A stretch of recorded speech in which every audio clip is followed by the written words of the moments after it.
Good afternoon, and thank you for joining us for Ask a Doc, presented by Broward Health. I am Gina Barroso, the Director of Strategic Development and Community Outreach for Broward Health Imperial Point Hospital, and I'm also your moderator for today's talk.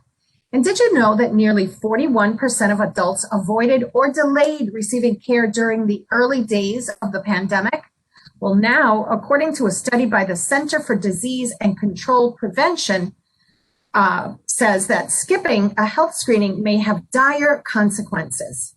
Today, to help us figure out which health screenings are most important and how to make the most of our well visits, I am happy to be joined by Shawnette Sadler, an internal medicine physician with the Broward Health Physician Group. Thank you so much, Dr. Sadler, for joining us. Welcome. Thank you, Gina. It's my pleasure. So let's start with the basics. Why is it important to visit your physician on a regular basis? And what is a regular basis? Now, a regular basis for the average young adult is essentially once per year. You know, it's very important to get those physicals in at least once per year. You need to get with your primary care physicians. Now, for adults who have chronic medical illnesses, high blood pressure, diabetes, now those visits tend to be every 3 to 4 months, just to watch the progress and see how they're doing on their medications, ensure they're not having any side effects, and just making sure that they have medications. Because a lot of patients don't even know that if their medications run out before their visit, they can call their doctor to get refills. They'll sit at home and wait until their next appointment. You know, and it's not their fault. They just don't understand that these measures are put in place to help them and help them with their disease. So if we could just rewind a little bit, if you could share with us, what are you seeing in terms of the patients that didn't come when they were supposed to? If you could give us some examples of some of the avoidable items, right? Yes. So essentially, every female needs to have a pap smear every year. And I can attest to this past week, I've had 2 patients who ended up in the emergency room with vaginal bleeding and got bad diagnoses. And it's all because they didn't have their screening pap smears. That is a test that needs to be done annually by your gynecologist or your internist like myself in a doctor's appointment, such as an annual visit. Other examples, I had a teacher 2 days ago. He had a remote history of diabetes, said he lost 20 pounds and his blood sugars were doing better. So he stopped really checking his blood glucose. I had to call him yesterday. He had a blood glucose of over 300 and is a raging diabetic. And that's just because he didn't have a physical last year. So even though he had made some lifestyle changes, he didn't have a physical just to follow up to ensure that the blood glucose was normal and that it was okay for him to stop his medications. So many of us are very, accustomed to visiting a primary care physician or our internal doctor, and if we have a heart problem, our cardiologist and whatnot. But surprisingly enough, for some people, they only come when they're sick, right? So Right. Walk us through what is a well visit, because I look forward to my well visits because it makes me feel well, right? Yes. So a well visit, essentially, it's not where we're addressing problems. This is where we are addressing your health. Preventative screenings. The most important thing when you come to the doctor's office for a well visit is just to talk. Tell us how you're doing. Are you exercising? How are you eating? And on a doctor's perspective, the things I'm looking at your weight, because I want to make sure that you have a normal weight. And if you don't, it's just important for you to know and know the risks of being overweight. I'm looking at your blood pressure. You know, this is a screening test. It's simple. It takes 3 seconds in the doctor's office, but it's so important because uncontrolled blood pressure, we know, leads to kidney disease, leads to heart disease, leads to heart attacks, leads to stroke. We're checking your heart rate. We are also checking your mental health. You know, there's a lot of people that are just dealing with mental health with the pandemic. And so these are just basic screens that we do when you come to the doctor's office. And that's where it starts. In addition to these numbers, we're also doing blood work. We want to see how your kidneys are doing. We want to see, are you anemic or not? A lot of young women will say, oh, I've always had anemia, but they have no idea how bad it is. And it can affect your heart long term. We're checking to see how your cholesterol is. We're checking to see how your blood glucose is. We're checking your urine. Something as simple as a urinalysis can tell you so much about a patient and how healthy they're living. And when you put all of this together, this is what encompasses a wellness visit. That was really like a great explanation. Thank you. Thank you. One of the things that, I've noticed in talking to friends and even on television, they make light of it, is how much people are drinking and maybe even using of their prescribed medicines during the pandemic. And it's almost a joke at this point, right? But how important is it to, when you go to your doctor, to be honest with them and say, hey, I used to have a glass of wine on Friday nights and Saturday nights, but now, I'm having 2 glasses or 3 or whatever the reality is, because how does that play in, right now and maybe 6 months down the line or a year, right? Yeah, it's very important. We don't realize sometimes how much we are consuming, whether it's food or alcohol. But in general, it's very important. Is it 1 glass a day? Are you having 2? Are you having 1 every night? And, different people are dealing differently with the pandemic, with being home so much. I mean, in terms of my patient, I've had a patient who's been working from home since March. And I asked, are you getting your exercises? No, I'm getting like 200 steps a day, going from the refrigerator to the bedroom and to the desk. And so you don't realize the things that you were doing before that you're no longer doing that could be adversely affecting your health, such as alcohol intake. Granted, alcohol, most of the things we do now, you don't see the effects now, but later on down the road, it will eventually start to cause, problems with your kidneys, problems with your liver, or just an addiction where it becomes a mental illness for you, and then you need another provider. Also, what's important is that usually when we increase alcohol intake, we could be anxious. We could be depressed. There could be other things going on, but you are not picking up on it. And so when you come to the doctor for an annual wellness visit, one of the things we always do is just a mental health screening. How are you feeling today? How are you sleeping? How are you eating? Just to see how you're doing with day-to-day activities. Are you getting out of bed? How much exercise are you getting? And it becomes mundane to you because these are things you do every day, but you don't realize when your habits change significantly, and it could be an underlying condition that just hasn't surfaced. I mean, no doubt our lifestyles have changed, right, since March, and we're wearing masks and we're more conscious of social distancing, and we don't hug and kiss anymore. I mean, this is South Florida, the capital of hugging. And, but, from your explanation just now, did the way you talk to your patients and you go about asking them questions change in the last couple of months? Do you feel that you have to sort of like pry a little bit and dig deeper? Always. I've actually had this discussion with my medical assistant. Most of the patients that I've had between the age of 18 and 25, all of them are dealing with just significant anxiety and depression, whether it's they had to move home from college, they had to move home from an apartment where they were independent. So it takes a little bit more in terms of trying to get to the bottom of what are you doing? What do you do every day? You just get up, you're online in class, you go back to bed. How many hours are you sleeping? Are you going to bed? And because they've lost that social aspect, which is so vital for them, a lot of them are just not dealing well. And so it's just so important to get those questions asked, and they might not share with their parents, and even for older adults, it's not any different. We're all going through the same, feeling like your socialization has cut off, the ability to see your parents, your grandparents, not being able to see your grandchild, and especially if you live alone as an elderly patient, and then you're not getting any visitors. So I find that it spans the whole age group, from as young as you can imagine to as old as you can imagine. We're all dealing with this and we're all dealing differently. And everybody has different degrees of anxiety and depression that they're dealing with. And it's so important just to go to the doctor. Sometimes a simple question I'll ask, how are you feeling today? Are you feeling depressed at all? They'll just start crying, because no one has even said it to them and they feel like, my God, I'm vindicated. I'm not losing my mind. Something's really going on. So it's just so important just to have that rapport with your physician where we can talk and get to the bottom of, just how you're feeling.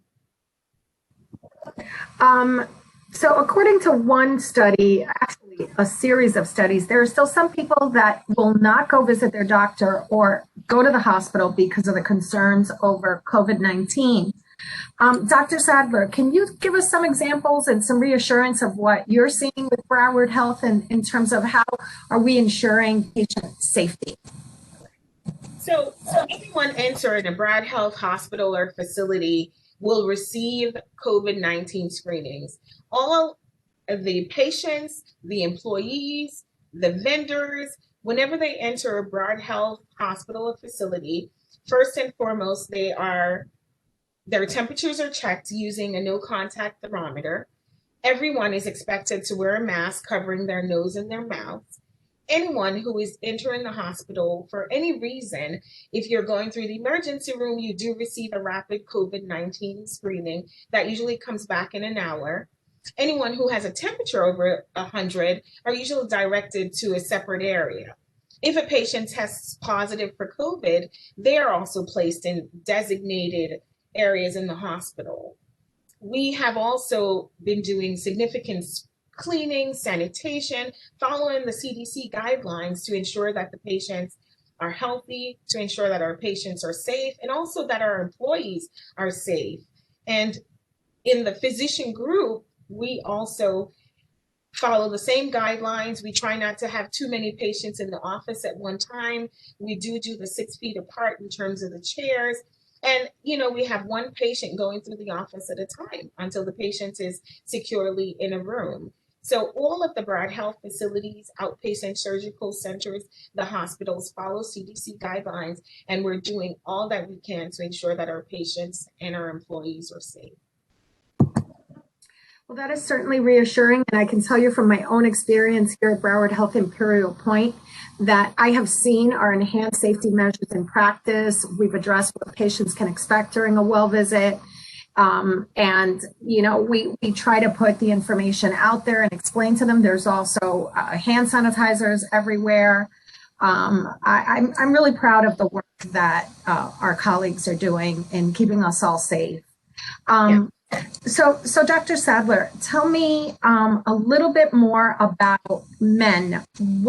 What sort of screenings should they be concerned with? Because I think we focus a little bit more on female screenings, even though it's never enough of a focus.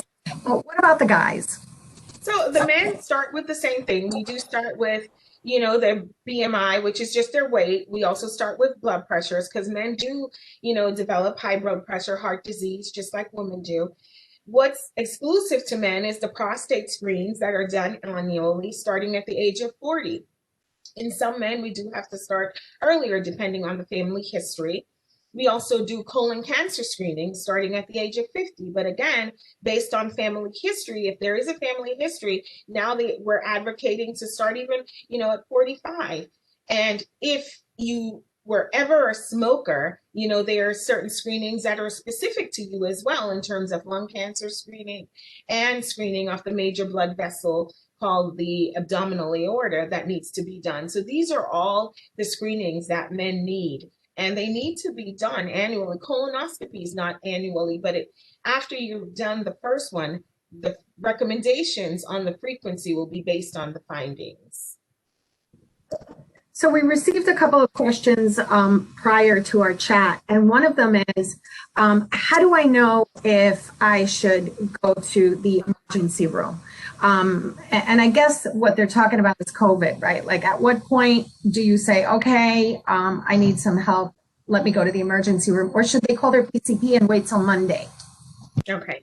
So never. I usually advocate for my patients. If it's during obviously work hours, I want you to call the office, tell us what's happening with you so that we can direct you and give you the correct information. That's not always possible. So it's important to educate our patients on things that should prompt an ER visit. Now, if you have COVID and you've been in the bed 3 days and you can't get up and you can't talk and you feel low energy, you need to go to the hospital. Clearly, there's something going on. Obviously, if you're having chest pain, that's always a reason to go to the hospital, whether you're having COVID or not.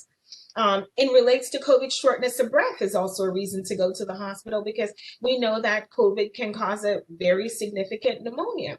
If you're having fevers for 4 or 5 days, sometimes you have to go to the hospital to figure out what's going on because you can become severely dehydrated. You can have kidney failure. If you're having uncontrollable diarrhea and it doesn't matter what you do, you're still having diarrhea, you need to go to the emergency room. So these are some of the most common symptoms that would prompt you to go to the ER, inclusive of headaches. Now, headache is a very common symptom with COVID. It's also a common symptom with uncontrolled blood pressure. It's also a common symptom with a stroke. You know, there are so many other things that could be going on. I know right now our focus is COVID, but outside of COVID, we still have to focus on the heart, the lungs, the kidneys. There's strokes, there's heart attacks. So we focus both on things we focused on before, as well as the symptoms that should prompt you to go to the ER if you're having COVID. And it's true, this illness is presenting itself in so many ways. Some people are more gastric with stomach problems. Others, it's just a horrible headache and a fever.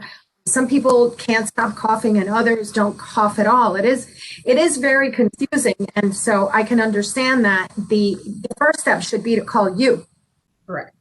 Because of that, there's just so much variability, and no one determines what you're going to have. You can have an 18-year-old who ends up in the ICU, whereas you can have an 88-year-old, like I did this week, who just had some runny nose and coughing, and she was fine. So it's just important to know your body, know what's happening, know when you're just not feeling yourself, just not feeling well. Now, if you're telling me you're getting up from the bathroom, from your bed to go to the bathroom and you're short of breath, you need to go to the hospital. You know, and we are so, you know, as human beings, we just tend to, we adjust. You know, you can't move the right foot, you move the left foot. So if you feel like you can't breathe, you're just going to breathe harder and then go back into bed, when in actuality, you know, that's something that should take you to the hospital.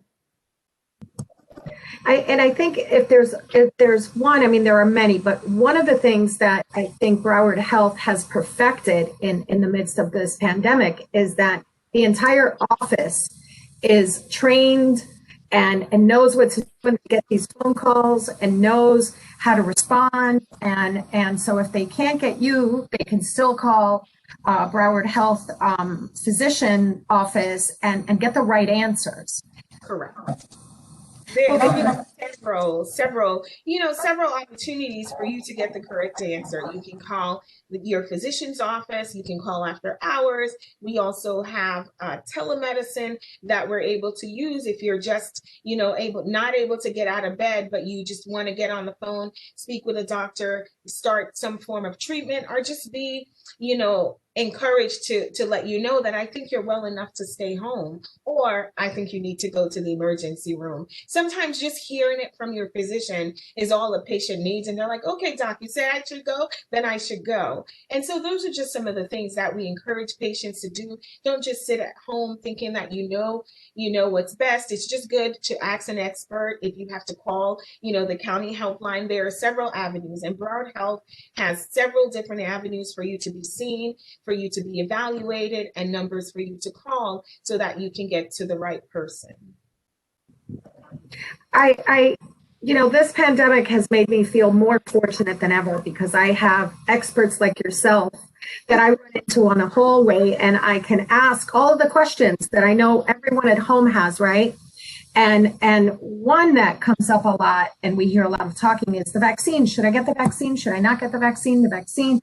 And we now have the Pfizer and the Moderna that you have to do 2 vaccines, and we know that the pipeline will soon have others with a bit more simplified of an approach. And so I'm asking you the question for everyone that is at home. should we get the vaccine when it becomes available to us? I mean, we know that it's 65 and over now in Florida. Hopefully soon we'll see teachers and whatnot. What is your recommendation? My recommendation is that everyone should have the vaccine when it becomes available to them. I wish I had my card where I can show you that I have been vaccinated, and my mom, who's over 65, has been vaccinated. And everyone around me, including my family, my neighbors, I encourage everyone to get the vaccine. This is the only way that we are going to be able to move forward, and just to see ourselves protected in the event that, we do get exposed to COVID. So I 100% agree that everyone should get the vaccine when it becomes available to them. As we near the end of our chat, I want to take the opportunity, and I'm Hispanic, you're African American, and we know that if our people that are a little reluctant sometimes or skeptic of the vaccine. So, I mean, I know you gave a great explanation, but if you could drive it a little bit further home for us, we need to take it to protect our loved ones, if not ourselves, right? Yes, we need to take it to protect ourselves, to protect our loved ones, to protect our children. At the end of the day, it's the science. I have read the studies. I agree with the science. I understand why it's important, and I encourage everyone to take it, inclusive of those who look like myself. I encourage all my patients, because we know that minorities, inclusive of African Americans and Hispanic, we do poor. We do poor with all medical conditions, especially COVID. And so it's even more important for our communities to really just get educated. Go talk to your doctor if you're still having, hiccups as to why you don't want the vaccine, just so that you can, get the right information. That's the right information for you, and that's the right information for your family. Because some of us have kids who have medical conditions, and the worst thing would be to take it home to a child or a parent or a grandparent. And so we are not only protecting ourselves, we're protecting our family, and we're protecting our communities. Before we leave, are there any exceptions, people with certain medical conditions that should not? And probably those are the ones who really want the vaccine, right? Right. Shouldn't take the vaccine. So for right now, the exceptions were primarily patients with autoimmune conditions who are on certain medications. So those patients would primarily speak with those physicians who take care of that particular condition. Patients who are on prednisone, patients who recently got a vaccine. You have to be forthcoming in reporting. If you just got a flu vaccine, you can't go and take the COVID vaccine. There needs to be a time span in between. If you're breastfeeding, there are certain groups that it's not recommended for. However, if you decide to take the vaccine and you put your name on a list, when you do get your appointment, they will explain all of this to you. They will send you all the information so that you can see if you fall into any of the categories of patient who should not take it. But in terms of the grand scheme of things, it's not many patients. It's not many patients. Majority of us will be able to take the vaccine when it becomes available to us. If you have any questions, again, just reach out to your primary care physician. If you don't have a primary care physician, there are tons of us here at Broward Health just waiting to receive your calls and help you through this process. Doc, this was certainly informative. I can't thank you enough. And, knowing the importance of putting ourselves first and getting our checkups and remaining healthy and not becoming even more vulnerable to COVID-19. How can patients find you? If they want to get a hold of Dr. Shawnette Sadler right now, how do they find you? So the easiest way to find my office is to go to the browardhealth.org website, and you go to the site where it says find a doctor. You find a doctor and you simple type my name in. My last name is Sadler, Saddler. First name is Shawnette, Shawnnette. My office is located in the Coral Springs area, just across the street from the Coral Springs Hospital. You will see all the phone numbers and the address in order to be able to call and schedule an appointment. But the phone number to call my office is 954-320-3390. I just had to confirm. I love it. Thank you so much. Thank you again. This was a lot of fun. Being healthy starts with a call. Go ahead and schedule your wellness visit and health screenings. We know that early detection can save lives. It's through your well visits that you can also learn how to reduce your risks for diabetes and other health conditions. If you need to find a doctor, please visit browardhealth.org/find-doctor. Thank you for joining us for this edition of Ask a Doc. Continue to wear your mask, keep your distance, and wash your hands. Wash your Thanks, hands. Doc. Thank you. Have a great one. See you soon. Bye.